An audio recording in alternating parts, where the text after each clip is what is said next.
नमस्कार दोस्तों, आपका हार्दिक स्वागत है बिब्लियोफाइल के डिजिटल सेंटर पर। मैं दिनकर राणा हर सुबह की तरह आपका स्वागत करता हूं। साथ में आपकी शुरुआत करते हैं आज की सुर्खियों के साथ। आ जाइए।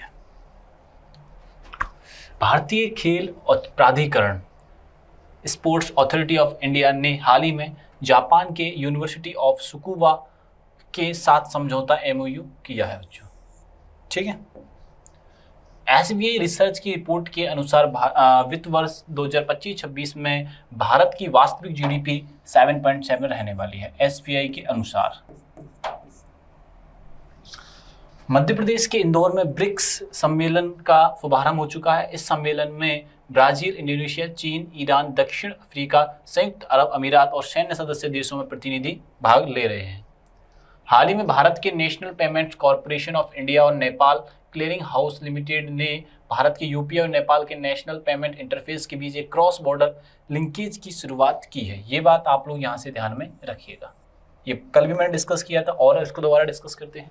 ठीक है। इस क्वेश्चन पे तो आप स्टार बना लीजिएगा। Stockholm International Peace Research Institute SIPRI की रिपोर्ट 2025 के अनुसार 26 के अनुसार भारत को दुनिया में सबसे अधिक सैन्य खर्च करने वाले देशों की सूची में पांचवा जो स्थान मिला है। चर्चा में रही युवा शक्ति भरोसा कार्ड योजना संबंध किससे है? पश्चिम बंगाल राज्य से है। हाल ही में ऑपरेशन नशर ईरान ने शुरू किया है। ईरान की Islamic revolutionary guard corps IRGC ने लेबनान में हालिया इजरायली हमलों के जवाब में इस ऑपरेशन को लॉन्च किया है। हाल ही में आर्टिफिशियल इंटेलिजेंस चिप निर्माता कंपनी एनवीडिया ने माइक्रोसॉफ्ट के साथ मिलकर RTX spark chip super chip launch की है। किसके साथ मिलकर? माइक्रोसॉफ्ट के साथ मिलकर। आइए चर्चा करते हैं, विस्तार से सारी चीजें हम जानने वाले हैं।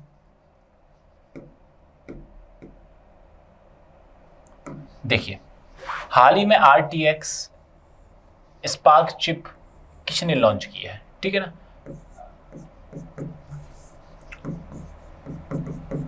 RTX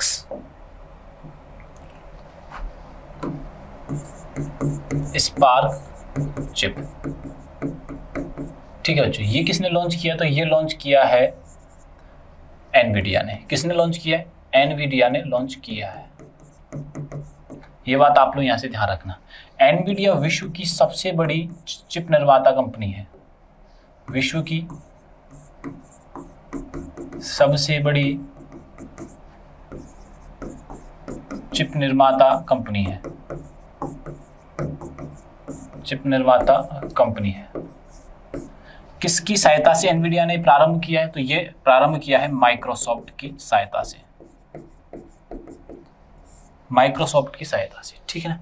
माइक्रोसॉफ्ट कंपनी के जो संस्थापक है उनका नाम है बिल गेट्स। संस्थापक का नाम क्या है? Bill Gates. ये बात आप लोग यहाँ से ध्यान रखना। माइक्रोसॉफ्ट की हेल्प से एनवीडिया ने प्रारंभ किया है और विश्व की सबसे बड़ी चिप निर्माता है RTX स्पार्क चिप। ठीक है। तो एनवीडिया आप लोग यहाँ से याद रखिएगा। गूगल, एनवीडिया, माइक्रोसॉफ्ट और टेस्ला अमेरिकन कंपनी है। ठीक है। और माइक्रोसॉफ्ट के जो CEO है वो कौन है? वो है सत्या नडेला। गूगल के CEO कौन है? सुंदर पिच्चई।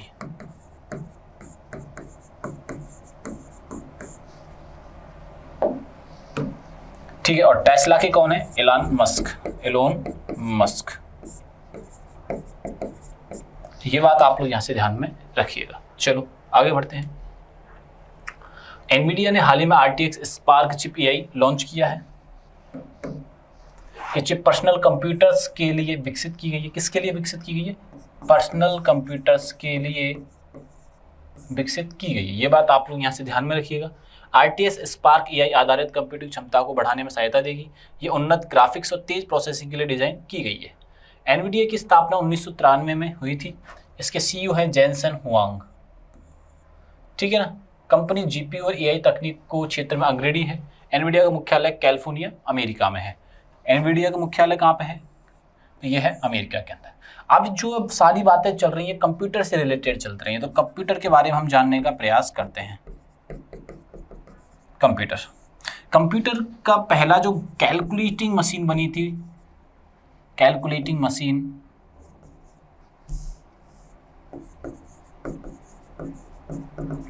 कैलकुलेटिंग मशीन थी अबेकस। कौन सी मशीन बनी थी? अबेकस बनी थी। ठीक है, सबसे पहले ब्लेज पास्कल ने एक कैलकुलेटर बनाया था। ब्लेज पास्कल ने सबसे पहले कंप्यूटर एक कैलकुलेटिंग मशीन बनाई थी, ब्लेज पास्कल ने। ब्लेज पास्कल ने, ठीक है, कब बनाई थी? 1642 में बनाई थी। ये बात आप लोग यहाँ से ध्यान रखना, पहली ब्लेज पास्कल ने बनाई थी। दूसरी, कंप्यूटर के जो जनक कहे जाते हैं वो कौन कहे जाते हैं? वो हैं, इनका नाम क्या है? Charles Babbage. चार्ल्स बेबेज, ये बात आप लोग यहाँ से ध्यान रखें। इन्होंने एक एनालिटिकल इंजन बनाया था, एनालिटिकल इंजन बनाया था। 1835 के समथिंग, 1837 के समथिंग बनता है, उसका यूज होता है 1842 में। ये डेट्स भी आपको यहाँ से याद रखने हैं। एआई की दुनिया में सबसे पहले कदम रखने वाला व्यक्ति एआई को किसने समझाया? जॉन मैकार्थी ने समझाया था। जॉन मैकार्थी ने समझाया था। ये बात आप लोग यहाँ से ध्यान रखें। भारत का पहला सुपर कंप्यूटर कौन सा है? सिद्धार्थ। कंप्यूटर की बात की जाए भारत में सिद्धार्थ है। ये बात आप लोग यहाँ से ध्यान में रखिएगा। चलो आगे बढ़ते हैं। हाल ही में ऑपरेशन नसर शुरू किया गया है। नसर, ठीक है ना। पहली बात तो नसर, ऑपरेशन जो नसर है वो चलाने की आवश्यकता ही क्यों आई, उसके पीछे कारण जानने का प्रयास करते हैं। ऑपरेशन नसर, ये आवश्यकता क्यों आई, उसके पीछे एक बैकग्राउंड स्टोरी है, वो जानने का प्रयास करते हैं। आइए मैं आपको जानकारी के लिए बता दूं कि एक ईरान के अंदर खामेनेई, ईरान के चीफ खामेनेई की हत्या की जाती है। खामेनेई की हत्या कर दी, किसने कर दी? यूएसए ने। हत्या किसने की? यूएसए ने। ठीक है, तो ईरान और यूएसए में युद्ध हो जाता है, यानी बीच में एक इजरायली युद्ध। 3 कंट्रियों में अभी क्या है? लड़ाइयाँ चल रही है। मेनली 3 जगह पे लड़ाई चल रही है। ईरान पर अटैक कर रहे हैं इजराइल और यूएसए। ये इस पे अटैक कर रहा है और ये इस पे अटैक कर रहा है, ठीक है ना। तो अब ईरान ने कहा है कि भैया हम आपसे लड़ाई करेंगे, हम आपको छोड़ेंगे नहीं। तो इसी वजह से ऑपरेशन चलाया गया नसर। ऑपरेशन कौन सा चलाया गया? नसर। तो ऑपरेशन नसर जो चलाया है वो किसने चलाया है? तो वो चलाया है बच्चों ईरान ने। किसने चलाया है? ईरान ने ये चलाया है। ये बात आप लोग यहाँ से ध्यान में रखिएगा। बात समझ में आए कि नहीं? अमेरिका ने जो चलाया है एपिक फ्यूरी, यूएसए ने ईरान पर जो चला रखा है, मैं आगे और समझा दूंगा इस चीज को, वो चला रखा है एपिक फ्यूरी। ये बात आप लोग यहाँ से ध्यान में रखिएगा। चलो अब और समझने का प्रयास करते हैं। अयातुल्ला खमेनेई, ठीक है ना, इसकी हत्या के बाद, ठीक है, ईरान ने इजराइल पर अटैक किया, तो ये हो गया नासर, विक्ट्री, विजय, ठीक है ना। अभी के एपिक फ्यूरी किसने चला रखा है? यूएसए ने ईरान पर चला रखा है। ये बात आप लोग यहाँ से ध्यान में रखिएगा। ईरान ने हाल ही में ऑपरेशन नसर शुरू किया। यह अभियान क्षेत्रीय सुरक्षा और सैन्य कार्रवाई से संबंधित है। इसका उद्देश्य रणनीतिगत लक्ष्यों को साधना बताया है। यह अंतर्राष्ट्रीय स्तर पर चर्चा का विषय बना हुआ है। ईरान की राजधानी तेहरान है। ईरान की जो राजधानी वो क्या है बच्चों? तेहरान है। ईरान की मुद्रा क्या है? ईरानी रियाल है। और ईरान पश्चिम एशिया का महत्वपूर्ण देश और ओपेक का ये सदस्य है।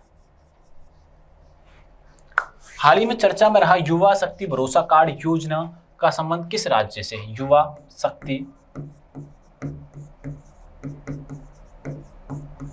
युवा शक्ति भरोसा कार्ड योजना।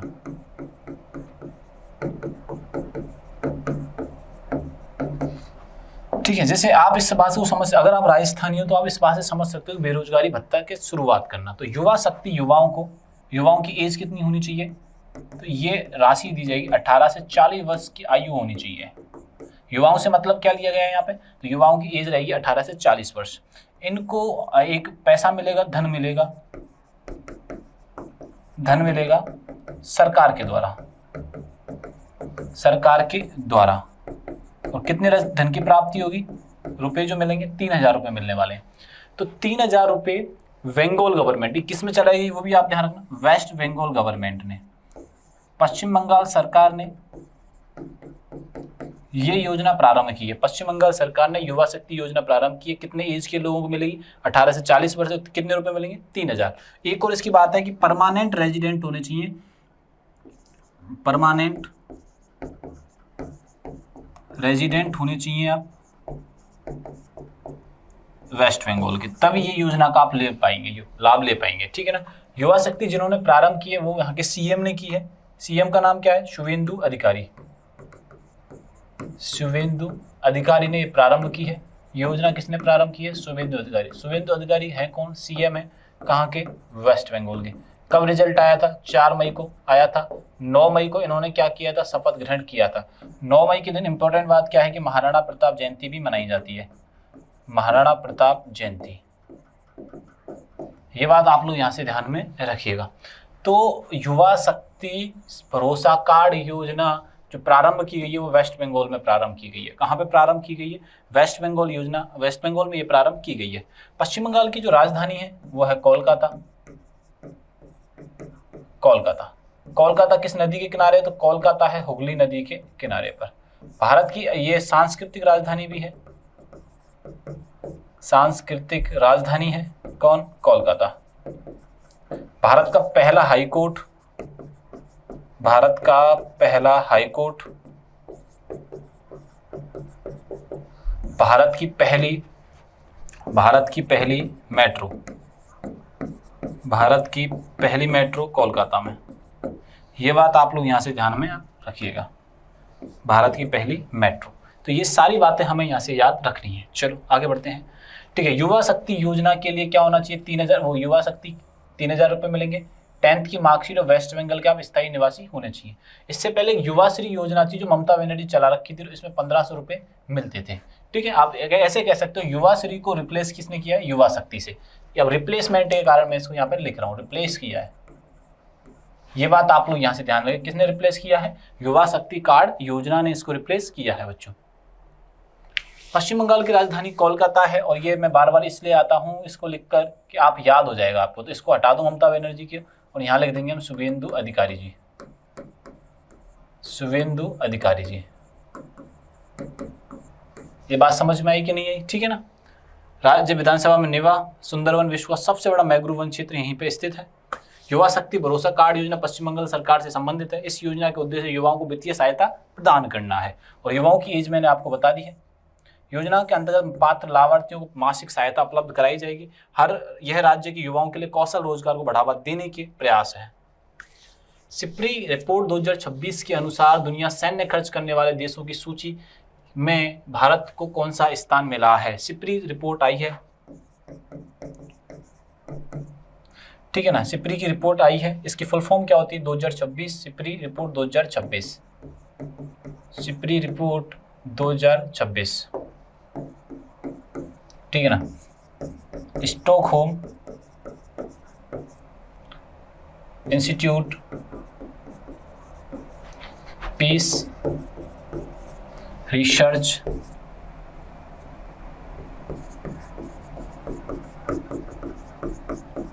इंस्टीट्यूट, ठीक है ना। ये बात आप लोग यहाँ से ध्यान रखें। इसने क्या किया है कि भैया इसने किया क्या, एक लिस्ट जारी की है जिसमें सैन्य खर्च करने वालों की लिस्ट है। मतलब विश्व में सबसे ज्यादा सैन्य खर्च कौन कर रहा है? विश्व में सर्वाधिक सैन्य खर्च कौन कर रहा है? सैन्य खर्च कौन कर रहा है, इसकी लिस्ट बनाई है, ठीक है। अब इसमें पूछा भारत का स्थान कौन सा है, तो भारत का जो स्थान है बच्चों वो है 5th। भारत का स्थान कौन सा इंडिया का? 5वां है। ये तो पूछा गया इसमें कि भारत का कौन सा स्थान है। तो भारत से पहले हैं कौन कौन से देश, ये भी आप जान लीजिए। पहले नंबर पे आता है बच्चों यूएसए। पहले नंबर पे कौन सा देश आता है? यूएसए। दूसरे नंबर पे कौन सा देश आता है? चाइना। तीसरे नंबर पे कौन सा आता है? रशिया। और चौथे नंबर पे आता है जर्मनी। चौथे नंबर पे कौन सा देश आता है? जर्मनी। और 5th नंबर पे कौन आता है? भारत। ऐसे करके आप यहाँ से ध्यान रखिएगा, सबसे ज्यादा सैन्य खर्च करने वाला देश है USA, second number China, Russia, Germany और इंडिया। स्टॉक इंटरनेशनल इंस्टीट्यूट नहीं है, वो इंटरनेशनल करिएगा इसको, इंटरनेशनल, ठीक है ना। रिसर्च इंस्टीट्यूट और 5वां मैं आपको चारों के चारों सारी चीजें ये बता चुका हूँ। चलो आगे बढ़ते हैं। अब कुछ इसके अलावा कुछ डाटा और है, इस पर बात करते हैं। आइए, खुशहाल इंडेक्स, खुशहाल हैप्पीनेस इंडेक्स में भारत का जो स्थान है वो कौन सा है? 116वां है। फायर पावर में 4th नंबर पे आते हैं। भ्रष्टाचार में, करप्शन में 91 पे आते हैं। हंगर इंडेक्स के अंदर भुखमरी इंडेक्स में कौन से पाते हैं, 102 पर आते हैं। एसडीजी में कौन से पाते हैं, 99 पे आते हैं। और एचडीआई में 130 पे आते हैं। और टेररिज्म में 13 पे आते हैं। ये बात आप लोग यहाँ से ध्यान में रखिएगा। सिप्री रिपोर्ट 2026 के अनुसार भारत सैन्य खर्च के मामले में 5वें स्थान पर है। भारत का सैन्य खर्च लगभग 91.5 बिलियन है। ये बात आप लोग यहाँ से ध्यान में रखिएगा भैया। कौन सा है, 91.5 बिलियन अमेरिकी डॉलर रहा है। सूची में अमेरिका प्रथम है, द्वितीय में चाइना रहा है। रिपोर्ट वैश्विक रक्षा व्यय के रुझानों का विश्लेषण करती है। सिप्री का मुख्यालय स्टॉकहोम स्वीडन में है और स्वीडन में ही लोग नोबेल प्राइज दिए जाते हैं। नोबेल प्राइज भी यहीं पर दिए जाते हैं, ठीक है ना। भारत विश्व की प्रमुख सैन्य शक्तियों में शामिल है। रक्षा आधुनिकीकरण भारत की प्राथमिकताओं में शामिल है। हाल ही में किस देश के नेशनल पेमेंट इंटरफेस के साथ यूपीआई लिंकिंग शुरुआत कर दी है, ठीक है ना। नेशनल पेमेंट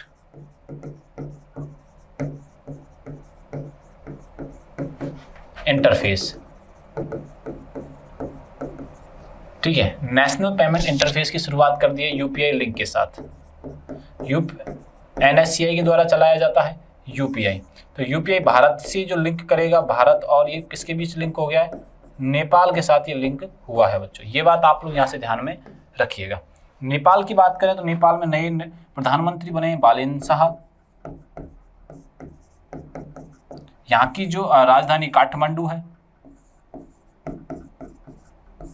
ठीक है। यहाँ का नेपाली रुपया यहाँ की करेंसी है। ये बात आप लोग यहाँ से ध्यान में रखिएगा बच्चों। क्लियर है, चलो आगे बढ़ते हैं। भारत के यूपीआई को नेपाल के नेशनल पेमेंट इंटरफेस एनपीआई से जोड़ा गया है। इससे दोनों देशों के बीच सीमा पार भुगतान आसान होगा। यह सुविधा त्वरित और सुरक्षित धन हस्तांतरण को बढ़ावा देगी। यह डिजिटल भुगतान सेवा को मजबूत भी करेगा, ठीक है। ब्रिक्स कृषि सम्मेलन कहाँ संपन्न हुआ है, हमसे ये पूछा जा रहा है कहाँ प्रारंभ हुआ है। ब्रिक्स संपन्न नहीं, प्रारंभ हुआ है। ब्रिक्स कृषि सम्मेलन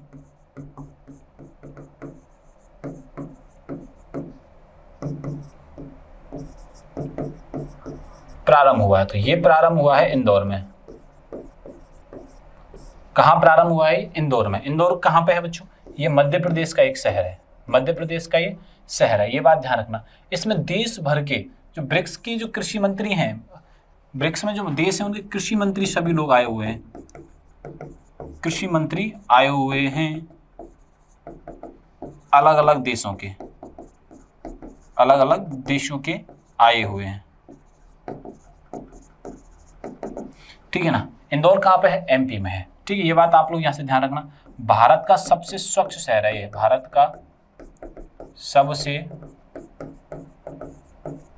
स्वच्छ शहर है। ये बात आप लोग यहाँ से ध्यान में रखिएगा। एमपी के बारे में और क्या आपको यहाँ से याद रखना, वो सुनो आप। एमपी, तो एमपी के जो सीएम है वो कौन है, मोहन यादव जी हैं। एमपी की राजधानी क्या है, भोपाल है। ये बात आप लोग यहाँ से ध्यान में रखना। इससे जो नया राज्य अलग हुआ था उसका नाम क्या था, छत्तीसगढ़, ठीक है। इसे सोया प्रदेश भी बोलते हैं। इस सोयाबीन का सबसे सोया प्रदेश कहा जाता है, ठीक है। सबसे ज्यादा जनजातियां निवास करती हैं, सबसे ज्यादा जनजातियां निवास करती हैं। सबसे ज्यादा नेशनल पार्क हैं यहाँ पर, सबसे ज्यादा नेशनल पार्क हैं। ये बात आप लोग यहाँ से ध्यान में रखिएगा। विंध्याचल पर्वत एमपी में है। विंध्याचल पर्वत कहाँ पे है, एमपी में। तो ये सारी चीजें हमें यहाँ से याद रखनी है। आंसर क्या कर देंगे, इंदौर। ब्रिक्स कृषि सम्मेलन का शुभारंभ इंदौर में हुआ है।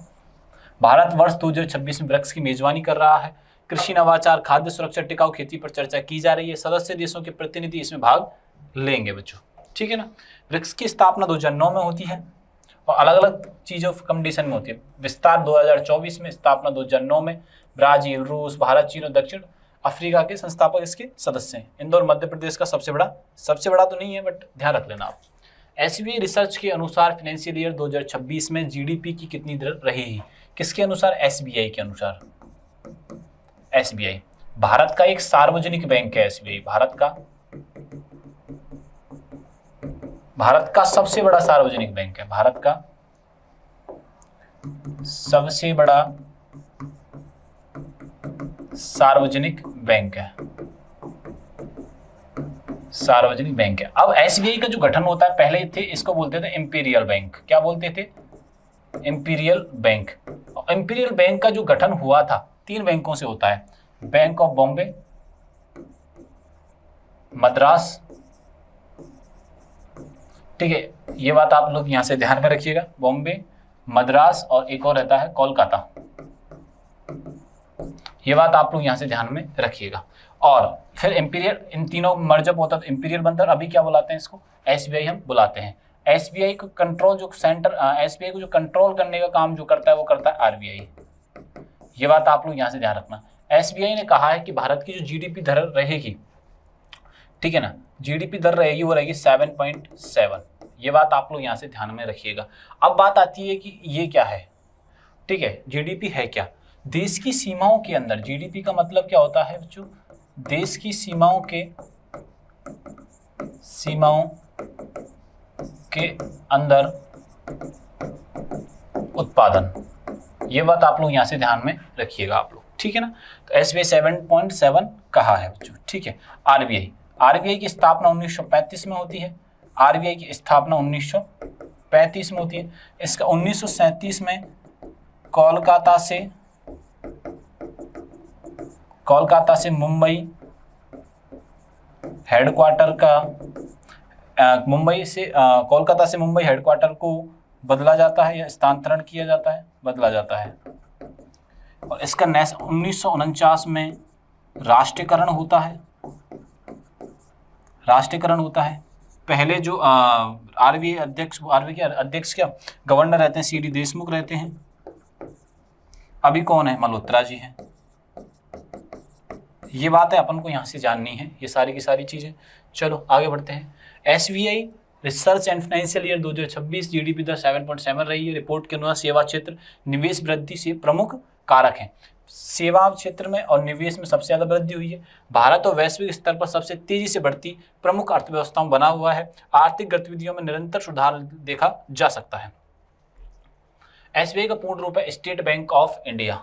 स्थापना 1 जुलाई 1955 को होती है। मुख्यालय इसका मुंबई में है। भारत का सबसे बड़ा सार्वजनिक क्षेत्र का ये बैंक है बच्चों। ये बात आप लोग यहाँ से ध्यान में रखिएगा। बात समझ में आई कि नहीं है? चलो आगे बढ़ते हैं, ठीक है। SAI sports authority of India, sports authority of India, ठीक है। इसने जो MOU साइन किया है यूनिवर्सिटी ऑफ सुकुबा के साथ किया है। सुकुबा के साथ MOU साइन किया। तो सुकुबा जो यूनिवर्सिटी है वो है जापान की। सुकुबा यूनिवर्सिटी कौन है? जापान की। हमारे देश के एक यहाँ पे खेल मंत्री ने किया है। और खेल मंत्री कौन है? मनसुख मांडविया जी ने ये किया है कार्यक्रम। ये बात आप लोग यहाँ से ध्यान में रखना। जापान की जो कैपिटल है उसका नाम है टोक्यो।